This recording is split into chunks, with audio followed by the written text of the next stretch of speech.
Hello students, today's topic is past perfect tense.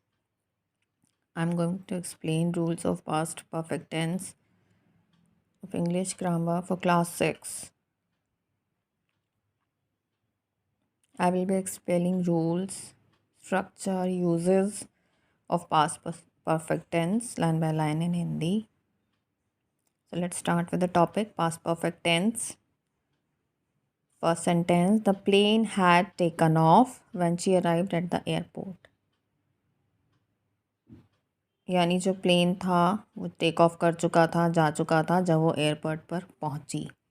जो past perfect tense है इसे हिंदी में भूतकाल अपूर्ण वर्तमान काल कहा जाता है और इसमें हमेशा वर्ब की थर्ड फॉर्म यूज़ होती है और साथ में हैड का यूज़ किया जाता है। जो आपका प्रेजेंट परफेक्ट होता है उसमें आप हैज़ हैव के साथ वर्ब की थर्ड फॉर्म यूज़ करते हो और पास्ट परफेक्ट टेंस में हैड के साथ वर्ब की थर्ड फॉर्म का यूज़ किया जाता है। जैसे आप देख रहे हो जो अंडरलाइन है फर्स्ट सेंटेंस में हैड टेकन, ये हैड के साथ वर्ब की थर्ड फॉर्म का इस्तेमाल किया गया है। अब second sentence, the patient had died before the ambulance arrived, यानी जो मरीज था वो मर चुका था एम्बुलेंस के आने से पहले। Third, if I had known you needed help I would have run to help you, कि अगर मुझे पता होता कि तुम्हें मदद की ज़रूरत है तो मैं तुम्हारी मदद करने के लिए दौड़ कर आता। The underline verbs in the above sentences are in the past perfect tense. जितने भी अंडरलाइन वर्ब्स हैं वो सारे किस में हैं? पास्ट परफेक्ट टेंस में। अब है structure of sentences in past perfect tense, यानी जब आप पास्ट परफेक्ट टेंस में सेंटेंस बनाएंगे तो वो किस तरह से बनाएंगे। फॉर अफर्मेटिव सेंटेंसेज, जिसे हिंदी में सकारात्मक वाक्य कहा जाता है, subject plus head plus third form of the verb plus object plus rest of the sentence. यानी सब्जेक्ट जिसे हिंदी में कर्ता कहते हैं सबसे पहले आएगा वो, उसके बाद हेड, फिर वर्ब की थर्ड फॉर्म, फिर ऑब्जेक्ट। अब जो फर्स्ट सेंटेंस है, I had played football in the morning, यानी मैंने मॉर्निंग में यानी मैंने सुबह फुटबॉल खेला था। Second, she had studied English before, यानी उसने पहले इंग्लिश की पढ़ाई की थी या वो इंग्लिश की पढ़ाई कर चुकी थी। अब है आपका negative sentences. For negative sentences, जिसे हिंदी में नकारात्मक वाक्य कहा जाता है, subject had plus not plus third form of the verb plus object plus rest of the sentence. They had not move to New York. अब इस सेंटेंस में सब्जेक्ट क्या है? दे, फिर है हैड, उसके बाद नेगेटिव सेंटेंस है इसलिए नोट लिखा गया है, उसके बाद है मूव्ड यानी वर्ब की थर्ड फॉर्म, उसके बाद ऑब्जेक्ट है टू न्यूयॉर्क, यानी वो न्यूयॉर्क के लिए अभी तक नहीं गए हैं। Second, she had not participated in the event, यानी उसने इस इवेंट में भाग नहीं लिया था। For interrogative sentences, interrogative sentences में सबसे पहले आप हैड का यूज़ करोगे और फिर सब्जेक्ट आएगा, उसके बाद third form of the verb, फिर ऑब्जेक्ट। जैसे आपका फर्स्ट सेंटेंस है, had Mohan withdrawn the money. अब सबसे पहले यहाँ हैड लिखा गया है, उसके बाद सब्जेक्ट, सब्जेक्ट क्या है? मोहन, उसके बाद third form of the verb क्या है? विड्रॉन, उसके बाद ऑब्जेक्ट क्या है? द मनी, और लास्ट में question mark. Negative interrogative sentences की क्या पहचान होती है? लास्ट में क्या आता है? हमेशा question mark. Had Mohan withdrawn the money, कि क्या मोहन ने जो पैसा था वो निकाल लिया था। Second, had they manage to get a hotel, सबसे पहले आया हैड, उसके बाद है सब्जेक्ट दे, उसके बाद मैनेज्ड जो है वर्ब की third form to get a hotel, यानी क्या उन्होंने होटल को प्राप्त करना मैनेज कर लिया था। Uses of past perfect tense. अब पास्ट परफेक्ट टेंस यूज़ कहाँ होता है? To show a completed action, यानी कोई ऐसा काम जो पूरा हो चुका है वो दिखाने के लिए, before something else in the past, यानी कुछ घटना जो भूतकाल में हुई है किसी कार्य के पूरा होने से पहले, उसको दिखाने के लिए। When we arrived the movie had already started, यानी जब हम पहुँचे तो जो फिल्म थी वो पहले ही स्टार्ट हो चुकी थी। In the above sentence, the movie started first and then later we arrived, यानी जो सेंटेंस है उसमें जो फिल्म है वो पहले शुरू हो चुकी थी and then later we arrived, यानी हम बाद में पहुँचे थे।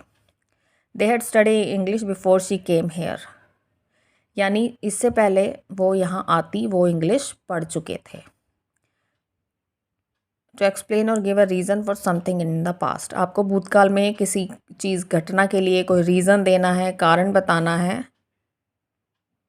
उसके लिए भी आप पास्ट परफेक्ट टेंस का इस्तेमाल करोगे। They had prepared for the examination so they did not study, यानी वो अपने परीक्षा के लिए तैयारी कर रहे थे, इसलिए उन्होंने ये नहीं पढ़ा।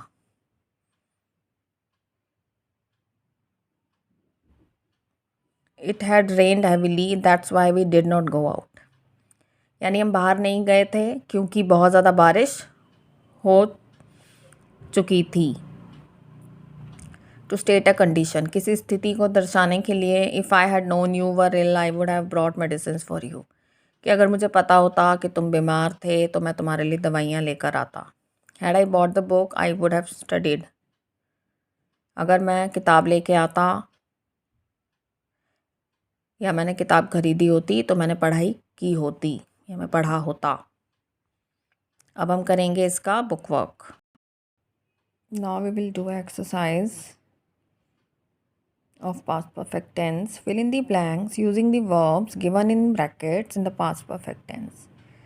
जितने भी आप सेंटेंसेस देख रहे हो उसके ब्रैकेट्स में वर्ड्स गिवन हैं, उन वर्ड्स को आपने पास्ट परफेक्ट टेंस में इन फिलअप्स में लिखना है। पास्ट परफेक्ट टेंस में लिखने का क्या मतलब है कि आप इसके साथ हैड और वर्ब की थर्ड फॉर्म लगाओगे, यानी जितने भी वर्ड्स गिवन है उनकी थर्ड फॉर्म और साथ में हैड का यूज़ किया जाएगा। So first sentence, she said that she dash to contact me many times, यहाँ ट्राई है ब्रैकेट्स में, तो सेंटेंस क्या हो जाएगा, she said that she had tried to contact me many times, उसने कहा कि उसने मुझसे कॉन्टैक्ट करने के लिए बहुत बार प्रयास किया था।